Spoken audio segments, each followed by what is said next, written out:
பார்க்குறதுக்கு எம்புட்டு ருசியாக அழகாக இருக்குல்ல, ஒட்டாமல் அப்படியே அல்வா மாதிரி வருதுல்ல. இதே எவ்வளோ ஈஸியான ஸ்டெப்பில் நம்ம செஞ்சிடலாம். இது திருவாதிரை ஸ்பெஷல் பிரசாதம்.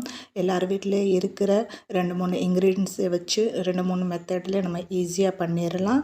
ரொம்ப ஈஸி தான். கண்டிப்பாக ஒருக்க அந்த மாதிரி செஞ்சு பாருங்கள், எல்லோருக்குமே ரொம்ப பிடிக்கும். அதுக்கு நான் 1 கப்பு பச்சரிசி எடுத்திருக்கேன். இந்த பச்சரிசி நீங்கள் எந்த பச்சரிசியாக இருந்தாலும் ஓகே. அதை லைட்டாக வறுத்துக்கோங்க. இந்த மாதிரி லைட்டாக சட்டு சட்டுன்னு தெரிக்கும் பார்த்தீங்களா, கொஞ்சம் கலர் சேஞ்ச் ஆகி அந்த அளவுக்கு வறுத்தா போதும். அதில் 2 ஸ்பூனு நம்ம பொட்டுக்கடலை சேர்த்துக்கலாம்.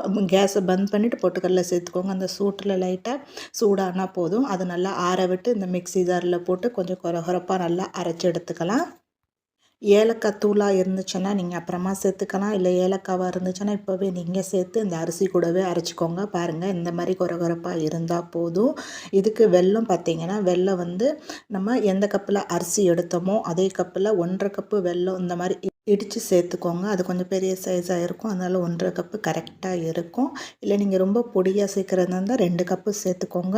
இதுக்கு கலர் கொடுக்குறது, அந்த கலர் பார்த்திங்களா, அல்வா மாதிரி கலர், அந்த கலர் கொடுக்குறது இந்த வெல்லம் தான். அதனால் எவ்வளோ அழகான டார்க் கலர் வெல்லம் சேர்க்குறீங்களோ அந்த அளவுக்கு கலர் கொடுக்கும். அது நீங்கள் பாவு மாதிரி காய்ச்ச வேண்டாம், சும்மா அது உருக்குனா போதும். அதுக்கு வந்து 1 கப்பு அரிசிக்கு 1.5 கப்பு வெல்லம், 4 கப்பு 5 கப்பு தண்ணி போதும். கரெக்டாக 5 கப்பு பர்ஃபெக்டாக இருக்கும்.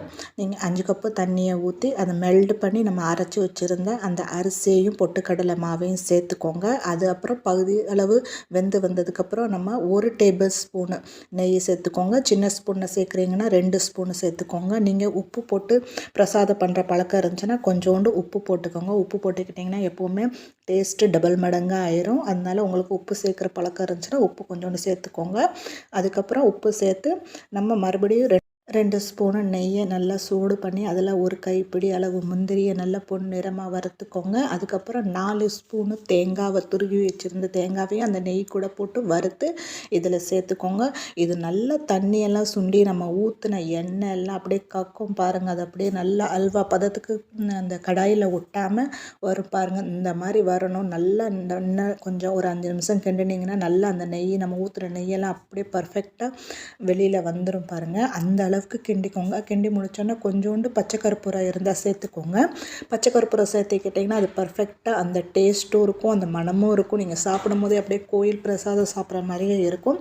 அதனால கற்பூரத்தை கண்டிப்பாக சேர்த்துக்கோங்க. சேர்த்துக்கிட்டு இந்த மாதிரி பதத்துக்கு வர்ற வரைக்கும் கிண்டிக்கோங்க. ரொம்ப ஈஸி தாங்க, சுலபமாக செஞ்சிடலாம். வீட்லேயும் பச்சரிசி இருக்குது, பொட்டுக்கடலை வெல்லமும் இருக்குது. இவ்வளோதான். இதை சேர்த்து இந்த மாதிரி ஒரு பிரசாதமாக பண்ணி கொடுங்க.